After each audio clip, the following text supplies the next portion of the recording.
Okay, what I'm doing here today is I'm going to replace this part on my truck.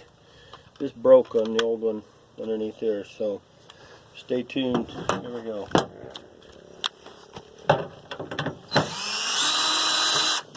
This is a T30 Torx bit that I'm taking these out with. This is off a Ford F-150 97. Anyway, I gotta have my latch because it's necessary to open my tailgate. Also, I got this little latch off of Amazon for like $11.95 or $12, something like that. Relatively cheap, so anyway, they got it here in 2 days.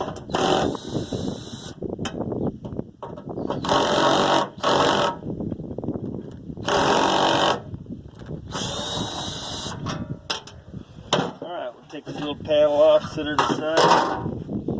Okay, in here you got 2 bolts you take out. I'm going to have to get a wrench. I should have been more prepared. I'll put you on pause for a second.